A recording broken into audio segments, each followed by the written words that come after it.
বাংলাদেশের মেয়েরা আমাদের দুবার সাফ চ্যাম্পিয়নশিপের মুকুট এনে দিয়েছেন। বয়সভিত্তিক টুর্নামেন্টে তাদের সাফল্যের পাল্লা আরও অনেক ভারী।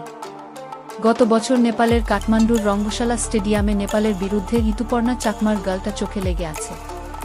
2-1 গোলে বাংলাদেশ জিতেছিল সেই ম্যাচটা। পরপর দুবার সাফ চ্যাম্পিয়নের গৌরব আমাদের এনে দিয়েছেন নারী ফুটবলাররা। বাংলাদেশই বর্তমান সাফ চ্যাম্পিয়ন। 2024 সালের অক্টোবরে দেশে ফেরেন চ্যাম্পিয়নরা। ছাদ খোলা বাসে করে তাদের নিয়ে আসা হয় বিমানবন্দর থেকে। সমস্ত দেশ আনন্দে ভাসতে থাকে। এই ঋতুপর্ণা ক্যামেরার সামনে প্রথম আলোর স্টুডিওতে আমাকে বলেছেন, আমার পরিবারের আর্থিক দুর্বস্থা নিয়ে কথা বলতে একেবারেই সংকোচ নেই। আমার বাবা মারা গেছেন, একমাত্র ভাই মারা গেছে দুর্ঘটনায়। এক বোন নিয়ে আমার নিঃসঙ্গ মা প্রতিনিয়ত সংগ্রাম করে যাচ্ছেন আপনারা জানেন, তবুও বারবার করে মনে করিয়ে দিতে চাই, এই মেয়েরা যখন প্রাথমিক বিদ্যালয়ে পড়ত তখন তারা ফুটবল খেলতে স্কুল মাঠে আসত। কারণ ফুটবল খেললে দুটো বিস্কুট খেতে পাওয়া যায়, কখনো কখনো হয়তো সঙ্গে কলা থাকে। এদের অনেকেই শুধু একটুখানি খাবার পাওয়ার আশায় মাঠে আসত সাবিনারা।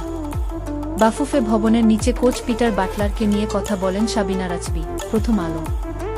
বাংলাদেশের মেয়েরা আমাদের দুবার সাফ চ্যাম্পিয়নশিপের মুকুট এনে দিয়েছেন। বয়সভিত্তিক টুর্নামেন্টে তাদের সাফল্যের পাল্লা আরও অনেক ভারী। গত বছর নেপালের কাঠমান্ডুর রঙ্গশালা স্টেডিয়ামে নেপালের বিরুদ্ধে ঋতুপর্ণা চাকমার গালটা চোখে লেগে আছে। 2-1 গোলে বাংলাদেশ জিতেছিল সেই ম্যাচটা। পরপর দুবার সাফ চ্যাম্পিয়নের গৌরব আমাদের এনে দিয়েছেন নারী ফুটবলাররা। বাংলাদেশই বর্তমান সাফ চ্যাম্পিয়ন। 2024 সালের অক্টোবরে দেশে ফেরেন চ্যাম্পিয়নরা। হুটখোলা বাসে করে তাদের নিয়ে আসা হয় বিমানবন্দর থেকে। সমস্ত দেশ আনন্দে ভাসতে থাকে।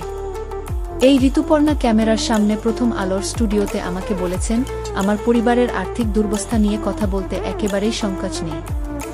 আমার বাবা মারা গেছেন, একমাত্র ভাই মারা গেছে দুর্ঘটনায়। এক বোন নিয়ে আমার নিঃসঙ্গ মা প্রতিনিয়ত সংগ্রাম করছে।